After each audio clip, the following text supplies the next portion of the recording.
గూడూరు పట్టణంలోని వనజ కృష్ణ కళ్యాణ మండపం నందు రైతుల సమావేశంలో ముఖ్య అతిథిగా గూడూరు ఎమ్మెల్యే డాక్టర్ పాషం సునీల్ కుమార్ పాల్గొని నియోజకవర్గంలో అన్నదాత సుఖీభవ ద్వారా 22,217 కుటుంబాలకు 14,80,19,000 రూపాయలు అందించామని తెలిపారు. సందర్భంగా మాట్లాడుతూ కూటమి ప్రభుత్వం చెప్పిన విధంగా సూపర్ 6 పథకాలతో ఒక్కొక్కటి అమలు చేసే కార్యక్రమంలో భాగంగా అన్నదాత సుఖీభవ పథకం కింద రైతుకు 20,000 రూపాయలు అందిస్తున్నామని తెలిపారు. మొదటి విడతలో భాగంగా 7,000 రూపాయలు ప్రతి రైతు ఖాతాలో జమ చేశాం. ఈ రోజు రెండో విడతలో భాగంగా రాష్ట్ర ప్రభుత్వం 5,000, కేంద్ర ప్రభుత్వం 2,000 రూపాయలు జమ చేస్తుంది.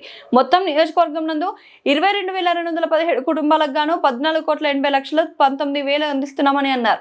ఇచ్చిన మాట ప్రకారం ఒక్కో పథకంను అమలు చేస్తున్నామని తెలిపారు. గత ప్రభుత్వం లాగా మాది మాటల ప్రభుత్వం కాదు, చేతల ప్రభుత్వం అని అన్నారు. ఈ కార్యక్రమంలో రైతులు, అధికారులు, టీడీపీ నాయకులు, కార్యకర్తలు పాల్గొన్నారు.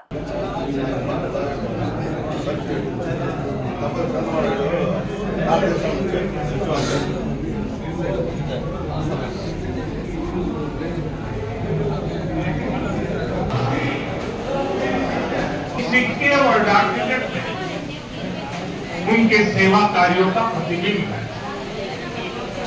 मैं इस शुभ अवसर पर दुनिया भर में फैले सभी श्रद्धालुओं సభ్యులు శ్రీ పాసం సునీల్ కుమార్ గారిని వేదికని కోరుతున్నాము.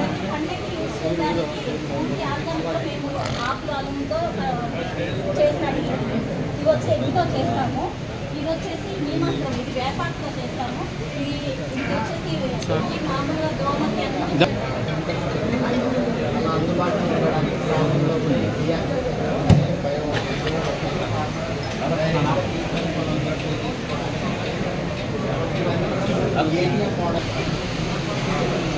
అందరికీ నమస్కారం.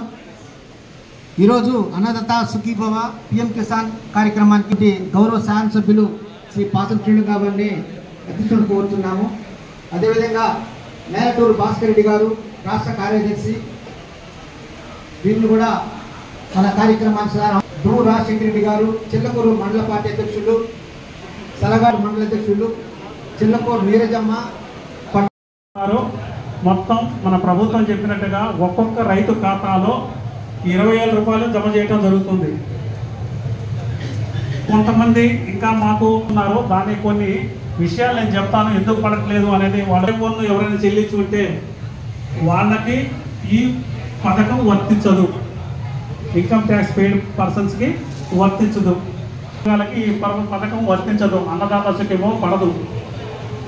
ప్రజాప్రతినిధులకు ఇది వర్తించదు.